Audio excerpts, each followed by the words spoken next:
ஓம் விக்னேஸ்வரா போற்றி, ஓம் நவக்கர நரலையை போற்றி. தனுசு ராசி நேயர்களுக்கு வணக்கம். தனுசு ராசி மூலம், போராடம், உத்திராடம் அடங்கிய ராசி மண்டலம். காலப்புருஷ சக்கரத்தின் 9ஆம் இடம், தர்மஸ்தானம், பாக்கியவான்கள் வீடு. தனுசு ராசிக்கு இந்த வீடியோ பதிவில் ஒரு முக்கியமான தகவலை சொல்கிறேன், முழுமையாக பாருங்கள். வாழ்நாள் முழுக்க நீங்கள் வச்சுக்கலாம். குறைஞ்சது ஒரு 12 வயசில் இருந்து ஆண் பெண் இருபாலரும் இதை ஃபாலோ பண்ணலாம். ஒரு தனுசு ராசியில் பிறந்தாச்சு, இது கர்மா தான். அதாவது போன பிரிவில் விட்டு போன நல்லது கெட்டதுகள் விட்ட குறை தொட்ட குறை அணிவிக்க இந்த பிறவியில் பிறந்திருக்கிறோம். இந்த பிறவியில் நல்லது செஞ்சோம்னா அடுத்த பிறவி நல்லாயிருக்கும், சரியா? சிறப்பாக வாழலாம். இந்த பிறவியில் பாவம் பண்ணோம்னா அடுத்த பிறவியில் அதை கழிக்கணும். ஸோ பிறவின் நோக்கமே பாவ புண்ணியத்துக்கேற்ற காரியத்தை செய்கிறது தான். புண்ணியம் பண்ணணும்னா நல்லபடியாக வாழ்வோம், பாவம் பண்ணணும்னா கஷ்டப்படுவோம், அவ்வளோதான். ஒரே வரியில் சொல்லிட்டு போயிடலாம். அதனால் இப்பிறவி நல்ல பிறவி இருக்கணும்னா போன பிறவியில் நம்ம நல்லது செய்யணும், அடுத்த பிறவி நல்லா இருக்கணும்னா இந்த பிறவியில் நல்லது செய்யணும், ரைட்டு? இதுதான் கர்மா. கர்மா செய்கிறது இதைத்தான் கர்மான்னு சொல்கிறோம். நம்ம கர்மான்னு என்ன காரியம்தான், செய்கிற வினைகளை தான் கர்மா அப்படிங்கிறோம். கர்மாவுக்கு உண்டான கிரகங்கள் பொதுவாக சொன்னோம்னா ராகு பகவான், குரு பகவான், சனி பகவான். பொறுமையாக கேளுங்க. 3 நட்சத்திரத்துக்குமே சில முக்கியமான தகவல்களை சொல்கிறேன். அதை மட்டும் நீங்கள் ஷார்ட் அண்ட் ஸ்வீட்டாக செய்யுங்க, பிரச்சனையிலேருந்து வெளியே வந்துடலாம். உங்களுக்கு என்ன பிரச்சனையோ, சரியா, அதுலேருந்து வெளியே வந்துடலாம். இந்த வழிபாடு பரிகாரம்லாம் ஒரு பக்கம் இருந்தாலுமே இதை நீங்கள் மனசில் நினச்சிக்கிட்டு இதை மட்டும் எண்ணினீங்கன்னு வச்சுக்கோங்களேன், ஈடேறும். எண்ணியது ஈடேறும். இதை மட்டும் நினச்சாலே எண்ணியது ஈடேறும். அதனால் பொறுமையாக கேளுங்க. ஒரு சூட்சும ஒரு பலனை சொல்கிறேன். சூட்சும பலம், அதாவது எப்படி சொல்லுவாங்கள்ல, நாடி பார்த்து சொல்கிற மாதிரி உங்கள் நாடி பல்ஸு பார்த்து இந்த பலனை சொல்கிறேன். இப்போ கர்மாவை கொடுக்குற கிரகம் ராகு பகவான், கர்மாவுக்கு தண்டனை கொடுக்குற கிரகம் சனி பகவான், கர்மாவை காட்டுற கிரகம் குரு பகவான், சரியா? இப்போ உங்கள் ஜனன ஜாதகத்தில் குரு எந்த இடத்துல இருக்கிறாரோ அதை வச்சு சொல்லிடலாம் இந்த பிறவி நீங்கள் எதுக்கு எடுத்துருக்கீங்கன்னு. இது ஒரு பெரிய சப்ஜெக்ட்டு. இதை பற்றி இன்னொரு வீடியோவில் போடுறேன். அது நமக்கு தேவையில்லை. பிறந்தாச்சு, வளர்ந்தாச்சு, இன்னாருக்கு பிள்ளையாக பிறந்திருக்கிறோம், இந்த வாழ்க்கையில் ஈடுபட்டிருக்கிறோம், இத்தனை குழந்தைய பெற்றோம், வாழ்க்கையை கொண்டு போயிட்டுருக்குறோம். ஸோ அது ஃப்ரீஸ் ஆகிடுச்சு, முடிவாகி போச்சு. ஸோ அதை பற்றி நான் ஆராய்ச்சி பண்ண அவசியம் இல்லை. இருந்தாலும் விருப்பம் இருக்கிறவங்களுக்கு அடுத்த வரைக்கும் இந்த வீடியோவில் போடுறேன். நீங்கள் எந்த நோக்கத்துக்காக இந்த பிறவி எடுத்துருக்கிறீங்க அப்படின்னு அதையும் சொல்லலாம். அதை காட்டுறவர் குரு. ராகு பகவான் எப்படின்னா கர்மத்தை பெருக்குவார், நம்ம செய்கிற காரியங்களை பெருக்குவார். 1 10 100 ஆக்குவார். அது இப்போ தனுசு ராசியில் ராகு திசை நடக்கும். அதில் அவர் நல்ல நிலைமையில் இருந்தார்னா நல்ல காரியங்களை செய்ய வைப்பார். ஸோ தனுசு ராசியில் இப்போ ராகு திசை நடக்கிறவங்க ரொம்ப கவனமாக இருக்கணும், ரொம்ப விழிப்பாக இருக்கணும். ஏன்னா இந்த ராகு திசை இந்த 18 வருஷத்தில் தான் நீங்கள் அடுத்த பிறவியே நிர்ணயம் பண்ணுறீங்க. இந்த ராகு திசையில் நீங்கள் நல்ல காரியங்களை பண்ணி நல்ல பேர் எடுத்துட்டிங்கன்னா அடுத்த பிறவி உங்களுக்கு சிறப்பாக இருக்கும். அடுத்த பிறவியினுடைய வாசல் சொர்க்க வாசலாக இருக்கும், இல்லைனா நம்ம கஷ்டப்படுற மாதிரி தான் இருக்கும். ஸோ ராகு தசா ராகு புத்தியில் நல்ல காரியங்களை பண்ணணும். நமக்கு எவ்வளோ கஷ்டம் வந்தாலும் சரி, கஷ்டத்தை நம்ம அனுபவிச்சுக்கிட்டு பிறகு கஷ்டம் கொடுக்கக்கூடாது. அதனால் தனுசு ராசி நேயர்களுக்கு இந்த வீடியோ வாயிலாக கேட்டுக்கிறேன். தயவுசெய்து ராகு திசை நடக்கிறவங்க கவனமாக இருங்க. உங்களுக்கு எது சிக்கல் இருந்துச்சுன்னா என்கிட்ட கேளுங்க. சார், எனக்கு ராகு திசை நடக்குது, எனக்கு இந்த பிரச்சனை இருக்குது, இந்த பிரச்சனைலேருந்து நான் எப்படி வெளியே வரணும், இதுக்கு என்ன செய்யலாம் அப்படின்னு கேட்டிங்கன்னா கண்டிப்பாக நான் சொல்லுவேன். அதுக்கு லக்கணம்லாம் தேவையில்லை, நட்சத்திரம்லாம் தேவையில்லை, அந்த திசையை மட்டும் சொன்னால் போதும். அதுபோல் ராகு எந்த வீட்டில் இருக்காரோ அதையும் சொல்லணும், சரியா? இதெல்லாம் கொஞ்சம் டீட்டெயிலாக சொன்னீங்கன்னா கண்டிப்பாக உங்களுக்கு ரிப்ளை பண்ணுவேன். நான் என்னால் முடிஞ்சது உங்களுக்கு உதவி பண்ணுவேன், சரியா? கமெண்ட் பாக்ஸில் கேளுங்க, ஃபோன் பண்ணிலாம் கேட்காதீங்க, கமெண்ட் பாக்ஸில் கேளுங்க, உங்களுக்கு நான் ஹெல்ப் பண்ணுறேன்.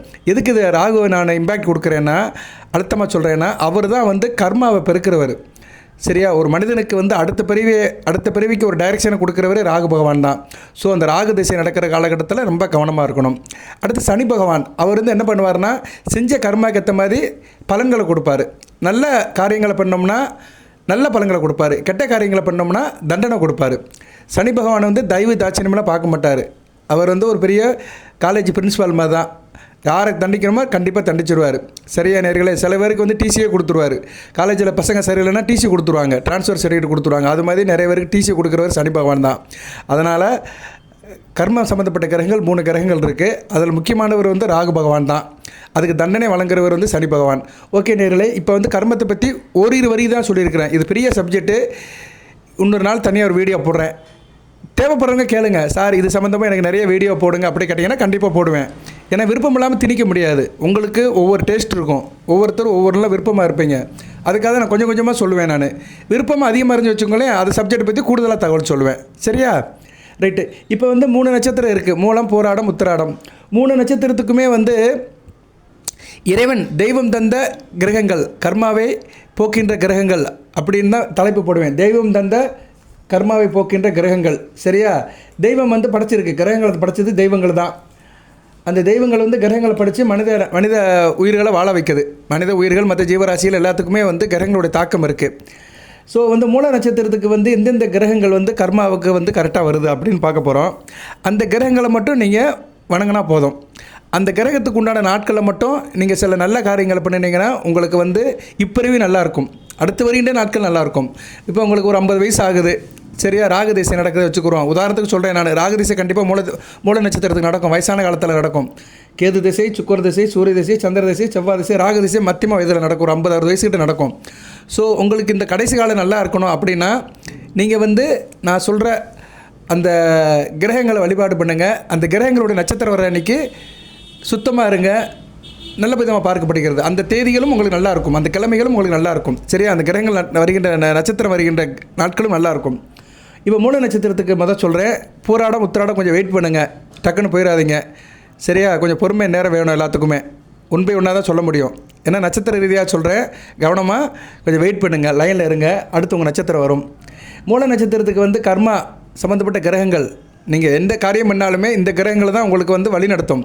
உங்களை கர்மாவை வழிநடத்துகிற கிரகங்கள் மூல நட்சத்திரத்துக்கு பார்த்தோம்னா சனி பகவான், அடுத்து குரு பகவான், அடுத்து சுக்கிரன், அடுத்து ராகு. இவங்க 4 பேர் தான் உங்களை நல்லது செய்வாங்க. 9 கிரகங்களில் மூல நட்சத்திரத்துக்கு நல்லது செய்கிற கிரகங்கள் 4 கிரகங்கள் தான். நல்ல கர்மாவை காட்டுற கிரகங்கள் 4 கிரகங்கள் தான். சனி பகவான், குரு பகவான், சுக்கிர பகவான், ராகு பகவான். இவங்க 4 பேர்த்தையும் நீங்கள் வழிபாடு பண்ணணும். எந்நேரமும் மனதுக்குள்ளே நினச்சிக்கிட்டே இருக்கணும். இந்த 4 கிரகத்தையும் வந்து தினமும் நினைக்கணும். சனி பகவான்னா ஆஞ்சநேயர் வழிபாடை நினைக்கணும், ஆஞ்சநேயரோட நாமத்தை சொல்லணும். குரு பகவான் திருவருள் சித்தர்களுடைய நாமத்தை சொல்லணும். மூல நட்சத்திரத்துக்கு சித்தர் யார்? பதஞ்சலி சித்தத்துடைய நாமத்தை சொல்லணும், அவரை வச்சு கும்பிடணும். அடுத்து சுக்கிரன் மகாலட்சுமியோட மந்திரத்தை சொல்லணும். நமஸ்தே செல்வ ரூபிணி, நமஸ்தே கமலவாசினி, தேகமே தனப்பிராது நித்தியமே சத்துருபதமே சதா. இந்த மந்திரத்தை சொல்லணும். இல்லைன்னா சுக்கிர மந்திரம் ஒன்று இருக்குது, அதை நான் அனுப்பிவிட்றேன். சரி, அது ரொம்ப முக்கியமான மந்திரம், அந்த மந்திரத்தையும் சொல்லலாம். அடுத்து ராகு பகவான் தேவிஸ்ரீ கர்மாரி மன கும்பிடணும். ஸோ மூல நட்சத்திரத்துக்கு வந்து அன்றாட கண்டிப்பாக வணங்க வேண்டிய தெய்வங்கள், கர்மா நல்லா இருக்கணும்னா வணங்க வேண்டிய தெய்வங்கள் பார்த்தோம்னா சனி பகவான் ஆஞ்சநேயர், குரு பகவானுக்கு வந்து பதஞ்சலி முனிவர், சுக்கிரனுக்கு மகாலட்சுமி, ராகுக்கு வந்து தேவி கருமாரி அம்மன். சுக்கிர மந்திரத்தையும் உங்களுக்கு நான் சொல்கிறேன். மூல நட்சத்திரத்துக்கு பொதுவாக சுக்கிர மந்திரம் சொல்கிறது நல்லதான். சரியா? ஏன்னா சுக்கிரன் வந்து தனுசு ராசிக்கு வந்து ஆகாத கிரகம் தான். ஸோ அவர் மந்திரத்தை சொல்கிறது நல்லதான். அந்த மந்திரத்தை சொல்கிறேன். அந்த மந்திரத்தை வீடியோவில் அனுப்புகிறேன், விருப்பம் இருக்கிறவங்க கேட்டு வாங்கிக்கோங்க. சுக்கிரன் துதி. மூர்க்கவான் சூரன் வாணன் முதலியோர் குருவாய் வையம் காக்க வான்மலை பொய்விக்கும் கவிமகன் கனகவன் ஈவன் தீர்க்க வானவர் போற்ற சித்தவர்தமை எழுப்பும் பார்க்கவன் சுக்கிரன் தன் பாதபங்கையன் போற்றி. இது ரொம்ப முக்கியமான மந்திரம். சித்தவர்தமை எழுப்பும் சுக்கிரவன்னா நவக்கரங்களே வந்து இறந்து போனவர்களை எழுப்புகிற சக்தி வந்து சுக்கிரனுக்கு தான் உண்டு. ஸோ அந்த மந்திரத்தை சொல்லிட்டோம்னா தீர்க்காயலோடு வாழலாம். இப்படி நிறைய சூட்சமம் இருக்குது. ஸோ மூல நட்சத்திரத்துக்கு சொல்லியாச்சு. அதே மாதிரி மூல நட்சத்திரத்துக்கு வந்து இந்த 4 கிரகங்கள் சனி பகவான், குரு, சுக்கிரன், ராகு இவங்களோட நட்சத்திரங்கள் வர அன்றைக்கி நல்லாயிருக்கும். சரியா? அதை வந்து நீங்கள் கேலண்டரில் பார்த்துக்கணும். சனி பகவான்னா பூசம், உத்திரட்டாதி, அனுசம். குரு பகவான்னா புனர்பூசம், விசாகம், பூரட்டாதி. சுக்கிரன்னா பரணி, பூரம், பூராடம். ராகு பகவான்னா சதயம், சுவாதி, திருவாதிரை. இந்த நட்சத்திரம் நாமனா 12 நட்சத்திரம் வர அன்றைக்கெல்லாம் உங்கள் கர்மா நல்லபடியாக இருக்கும். அன்றைக்கி நல்ல காரியம் பண்ணினீங்கன்னா அடுத்த பிறவி நல்லா இருப்பீங்க, இப்பிறவிலையும் நல்லா இருப்பீங்க. இப்பிறவியும் அடுத்த வருகிற நாட்கள் நல்லாயிருக்கும். அடுத்த பிறவிலையும் உங்களுக்கு சொர்க்கவாசல் திறக்கும். ரைட்டு. அடுத்து பூராட நட்சத்திரத்துக்கு நல்ல கர்மாவை கொடுக்குற கிரகங்கள் 4 கிரகங்கள் இருக்குது. சரியா? இந்த கிரகங்களை வழிபட்டாலே போதும். இந்த கிரகங்களோட நட்சத்திரத்தை அன்றைக்கி நல்ல காரியம் பண்ணிங்கன்னா இப்பிறவி நல்லாயிருக்கும், அடுத்த பிறவியும் நல்லாயிருக்கும், அடுத்த வருகின்ற காலங்கள் நல்லாயிருக்கும். பூராட நட்சத்திரத்துக்கு அப்படி பார்த்தோம்னா புதன், சனி பகவான், சூரியன், குரு இந்த 4 பேரும் நல்லது செய்வாங்க, எப்போவுமே நல்லது செய்வாங்க. இந்த கிரகங்களோட நட்சத்திரம் வர அன்றைக்கி நாட்கள் உங்களுக்கு யோகா நாட்களாக இருக்கும். சரி, அன்றைக்கி நீங்கள் நல்ல காரியம் பண்ணணும். அன்றைக்கி கோயிலுக்கு போகணும், 4 பேருக்கு நல்லது செய்யணும், உதவி பண்ணணும். சரியா? நல்ல கர்மாவை பெருகிக்கணும். நல்ல காரியங்களை பண்ணிங்கன்னா கர்மா பெருகும், நல்ல விதமாக பெருகும். 1 10ஆக 100ஆக பெருகும். ஸோ பூராட நட்சத்திரத்துக்கு புதன், சனி பகவான், சூரியன், குரு. புதன்னா நீங்கள் பெருமாளை வழிபாடு பண்ணணும். சனி பகவானா ஆஞ்சநேயர் வழிபாடு பண்ணணும். சூரியன்னா சிவனை வழிபாடு பண்ணணும். குருனா உங்கள் நட்சத்திர சித்தர் ராமதேவர் வழிபாடு பண்ணணும். சரியா? இது 4 உங்களுக்கு உண்டானதாக பார்க்கப்படுகிறது. அதுபோல் பூராட நட்சத்திரத்துக்கு புதனுடைய நட்சத்திரங்கள் ஆயில்யம், கேட்டை, ரேவதி. இந்த 3 நாட்கள் 3 நட்சத்திரங்கள் வரைய நாட்கள் உங்களுக்கு நல்ல கர்மாவை கொடுக்குற நாட்கள். அடுத்து சனி பகவான் நட்சத்திரம் பூசம், அனுசம், உத்திரட்டாதி. சூரிய நட்சத்திரம் கிருத்திகை, உத்திரம், உத்திராடம். குரு பகவான் நட்சத்திரம் புனர்பூசம், விசாகம் பூரட்டாதி இந்த நட்சத்திரங்கள், இந்த நாமூல 12 நட்சத்திரங்கள் வர அன்றைக்கெல்லாம் நல்லா கர்மாவாக பார்க்கப்படுகிறது. அன்றைக்கி வந்து நல்ல காரியத்தை பண்ணணும் நீங்கள். சரியா, நல்லாவும் இருக்கும் உங்களுக்கு. அன்றைக்கி பார்த்து கோயிலுக்கு போகிறது, 4 பேருக்கு நல்லது செய்கிறது, யாசகம் செய்கிறது, தானம் செய்கிறது, பிறருக்கு உதவுறது, இப்படிலாம் பண்ணினீங்கன்னா அடுத்த வருகிற நாட்கள் நல்லாயிருக்கும். சரியா, அதுபோல் அடுத்த பிறவையும் சிறப்பாக இருக்கும். ஒன்றை தொட்டு தான் ஒன்றும் செய்ய மாட்டேன் அப்படியே இருப்பேன், எனக்கு எல்லாம் கிடைக்கணும்னா ஒன்றும் கிடைக்காது. நம்மளும் மனக்கடணும். சரியா, எதுக்கு சில பேர் வந்து அப்பப்போ பூஜை பண்ணுறாங்க, யாகம் பண்ணுறாங்க, கணபதி ஹோமம் பண்ணுறாங்க, இதெல்லாம் எதுக்கு தெரிஞ்சுக்கிட்டு செய்கிறாங்க. அடுத்து எதுவும் கஷ்டம் வரக்கூடாதுன்னு முன்கூட்டியே அவங்க வந்து யோசனை பண்ணி அதுக்கு வேண்டிய காரியங்கள்லாம் செய்கிறாங்க. பெரிய பெரிய அரசியல்வாதிகள்லாம் பாருங்கள், திடீர்னு ஒரு பூஜை பண்ணுவாங்க, திடீர்னு இலவசமாக ஒரு திருவிழா நடத்துவாங்க, திடீர்னு கல்யாணம் பண்ணி விடுவாங்க. ஏன்னா அவங்களுக்கு அந்நேரம் ஒரு சில பிரச்சனை இருக்கும், அது தீர்க்கிறதுக்கு சில பரிகார வழிபாடு பண்ணுவாங்க. அது பண்ணுறது வந்து சிறப்பு. அது வசதி இருக்கிறவங்க பிரமாண்ட அளவில் செய்வாங்க, காசு பணத்தை செலவு பண்ணி செய்வாங்க. வசதி இல்லாதவர்கள் அன்றாட கஷ்டப்படுறவங்களுக்கு வழிபாடு தான் முக்கியம். அதை தான் இப்போ சொல்லிட்டு இருக்கிறேன். தனுசு ராசியில் பெரிய பெரிய பணக்காரங்களுக்கான வீடியோ போடலை, சமானப்பட்ட மக்கள், கஷ்டப்படுற மக்கள், சரியா, அவங்களுக்கு வந்து அவங்க நிலைமையை தெரிஞ்சுக்கிறதுக்காக அந்த வீடியோ போடுறேன். உங்கள் நட்சத்திரத்துக்கு உண்டான கிரகங்கள், அந்த கிரகங்களுடைய நட்சத்திரங்கள் வர அன்றைக்கி நல்ல காரியத்தை பண்ணுங்கள், நல்லபடியாக இருங்க. சரியா, அந்த கிரகங்களையும் வழிபாடு பண்ணுங்கள். அடுத்து உத்திராடத்துக்கு வந்து நல்ல கர்மாவை காட்டுற கிரகங்கள் 4 கிரகங்கள். சரியா, இந்த கிரகங்கள் எப்போயுமே உங்களுக்கு துணையாக இருக்கும். எந்தெந்த கிரகங்கள் சார் அப்படின்னா, கேது பகவான், புதன், சந்திரன், சனி பகவான். இந்த 4 கிரகங்களும் உத்திராட நட்சத்திரத்துக்கு எப்பயும் நல்லா இருக்கும். உத்திராட நட்சத்திரத்துக்கு ஒரு நல்லது நடக்குன்னா இந்த 4 கிரகங்களுடைய நாட்கள் அன்றைக்கி நல்லது நடக்கும். சரியா, ஸோ உத்திராட நட்சத்திரத்துக்கு வந்து கேது பகவான், புதன், சந்திரன், சனி பகவான். ஸோ கேது பகவான் நட்சத்திரங்கள் மகம், மூலம், அசுபதி இந்த வருகிற நாட்கள் யோக நாட்களாக இருக்கும். அன்றைக்கி வந்து நல்ல கர்மாவாக இருக்கும், அன்றைக்கி நல்ல காரியங்களை பண்ணலாம். ஸோ கேதுவின் நட்சத்திரம் வர அன்றைக்கி நீங்கள் நல்ல காரியம் பண்ணிங்கன்னா அடுத்து வருகிற நாட்கள் நல்ல நாட்களாக இருக்கும், சந்தோஷமாக இருக்கும். அடுத்து புதன், பெருமாளுடைய அம்சம். கேது வந்து விநாயகர். ஸோ உத்திராட நட்சத்திரத்தை பிறந்தவங்க கேதுவையும் வழிபாடு பண்ணணும், புதனையும் வழிபாடு பண்ணணும், சந்திரனையும் வழிபாடு பண்ணணும், சனி பகவானும் வழிபாடு பண்ணணும். அந்த கிரகங்களுக்கு உண்டான அதிதேவதைகள் அப்படி பார்த்தோம்னா, கேதுக்கு வந்து யாருன்னா பக்த கணபதி, தனுசு ராசிக்கு உண்டான பக்த கணபதியை வழிபாடு பண்ணணும். புதனுக்கு பெருமாள், சந்திரனுக்கு வந்து மீனாட்சி அம்மன் இல்லைன்னா காமாட்சி அம்மன் அம்பாள் வழிபாடு, சனி பகவானுக்கு ஆஞ்சநேயர். சரியா, இதுதான் 4 முக்கியமான கிரக அதிதேவதைகள். அதிதேவதையில் என்ன தெய்வம்னு அர்த்தம். கிரகங்களை போய் நம்ம கும்பிட முடியாது, வீட்டில் ஃபோட்டோ வச்சு கும்பிட முடியாது. அந்த அதிதேவதைகளை வீட்டில் ஃபோட்டோ விக்கிரம் வச்சு கும்பிடலாம். ஸோ உத்திராட நட்சத்திரத்துக்கு வந்து 4 கிரகங்களை சொல்லிட்டேன், அதுக்குண்டான அதிதேவதைகளை சொல்லிட்டேன். இப்போ கேதுவுடைய நட்சத்திரம்னு பார்த்தோம்னா மகம், மூலம், அசுபதி இந்த 3 நட்சத்திரமும் நல்ல கர்மாவை கழிக்கிற நாட்கள். சரியா, இந்த நட்சத்திரம் வர நாட்களில் வந்து நீங்கள் வந்து நல்ல காரியம் பண்ணுங்கள். அடுத்து புதன், ஆயில்யம், கேட்டை, ரேவதி இந்த 3 நட்சத்திரங்கள் வர அன்றைக்கி நல்ல நாளாக பார்க்கப்படுகிறது. அன்றைக்கி என்ன நல்ல காரியம் பண்ணணும், அன்றைக்கி வந்து கர்மா வந்து நல்ல கர்மாவாக உங்களுக்கு காத்துட்ருக்கோம். நான் உனக்கு வேண்டியது உனக்காக நான் காத்திருக்கிறேன், நீ நல்ல காரியத்தை பண்ணு, அதை 10 ஆக்குறேன், 11 ஆக்குறேன், இன்னும் 100 ஆக்குறேன் அப்படின்னு காத்துட்ருக்கோம். அந்த நாட்கள் பார்த்து நீங்கள் நல்ல காரியங்கள் பண்ணணும். அடுத்து சந்திரன் நாட்கள், திருவோணம், அஸ்தம்,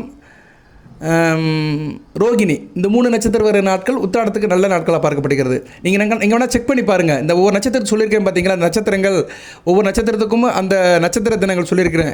அன்றைக்கெல்லாம் உங்களுக்கு யோகம் நடக்கும், ஏதோ ஒரு நல்லது நடக்கும். சரியா, நான் நிறைய செக் பண்ணியிருக்கேன், என் வாழ்க்கையிலும் சரி மற்றவங்க வாழ்க்கையிலும் நிறைய செக் பண்ணியிருக்கிறேன். அதெல்லாம் பாருங்கள். சும்மா வீடியோ கேட்குறது முக்கியம் கிடையாது, அதை டெஸ்ட் பண்ணி பார்க்கணும் எதுவுமே. சரி, அன்றைக்கி ஏதோ கண்டிப்பாக ஒரு நல்ல காரியம் நடக்கும், இல்லை நல்ல செய்தி கிடைக்கும். அடுத்து வந்து சனிபாவனுடைய நட்சத்திரங்கள் பூசம், மனுஷம், உத்திரட்டாதி. ஓகே, இப்போ உத்திராடத்துக்கு வந்து சொல்லியாச்சு. உத்திராடத்துக்கு வந்து 4 கிரகங்கள் சொல்லியாச்சு, 4 கிரகங்களோட அதிதேவதையும் சொல்லியாச்சு, வழிபாடு தேவதையும் சொல்லியாச்சு, அந்த கிரகங்களுடைய நட்சத்திரத்தையும் சொல்லியாச்சு. ஸோ அந்த கிரகங்களுடைய நட்சத்திரங்கள் வர அன்றைக்கி நல்ல விதமாக பார்க்கப்படுகிறது.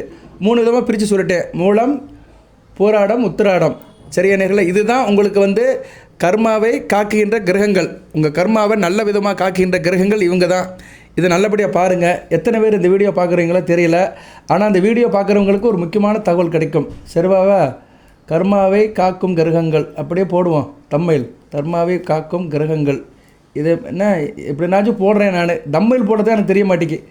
கண்டென்ட்லாம் எடுத்து கரெக்டாக பேசிடுவேன், உள்ளதை சொல்லுவேன். ஆனால் கவர்ச்சிகரமாக தம்மையில் போட நம்ம கடவுள் இன்னும் அந்த அறிவை கொடுக்கல. ஏன்னா நீ கவர்ச்சிகரமாக போட்டால் தான் பளிச்சுன்னு பார்க்குறீங்க. அப்படித்தான் இருக்குது. பழைய படத்துலலாம் சினிமா படம் வந்து பளிச்சுன்னு போஸ்டர் இருந்தால் தான் போய் பார்ப்பாங்க, தேட்டருக்குள்ளே போவாங்க. அங்கே படம் வந்து பெரிய குப்பையாக இருக்கும். சரியா, ஆனால் வால் போஸ்டர் பளிச்சுன்னு இருக்கும். அது மாதிரி தான் இன்றைக்கி வந்து நடந்துகிட்ருக்கு நடைமுறை உள்ளதுன்னு சொல்லணும்ல. ரைட்டு, இருந்துட்டு போட்டோம், எது எப்படி இருந்தாலும் சரி நமக்குள்ளது நமக்கு கிடைக்கும். 3 நட்சத்திரத்துக்கு சொல்லியாச்சு. இதை ஃபாலோ பண்ணுங்கள். சரியா நேர்களே, கேட்குறது முக்கியம் கிடையாது, அதை ஃபாலோ பண்ணணும். அந்தந்த நட்சத்திரத்துக்கு உண்டான கிரகங்கள், அந்த கிரக அதிதேவதையை வழிபாடு பண்ணணும். அப்போ அந்த கிரகங்களுக்கு உண்டான நட்சத்திரங்கள் வர அன்றைக்கி நல்ல காரியங்களை பண்ணுங்கள், நல்லபடியாக இருப்பீங்க. சரியா, ஓகே. மறுபடியும் ஒரு தடவை சொல்லிட்டு வீடியோ நிறைய பண்ணுறேன். 3 நட்சத்திரத்துக்கு நல்ல கர்மாவை கொடுக்குற கிரகங்கள் 4 கிரகங்கள். சனி பகவான், குரு, சுக்கிரன், ராகு. பூரட நட்சத்திரத்துக்கு நல்ல கர்மாவை கொடுக்குற கிரகங்கள் 4. புதன், சனி பகவான், சூரியன், குரு. உத்திராடம் நல்ல கர்மாவை கொடுக்குற கிரகங்கள் 4.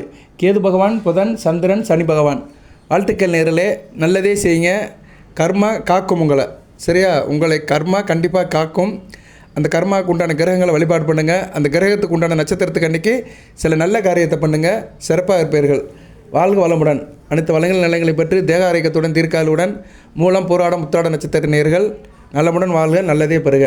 வாழ்க வளமுடன். நன்றி நேர்களே.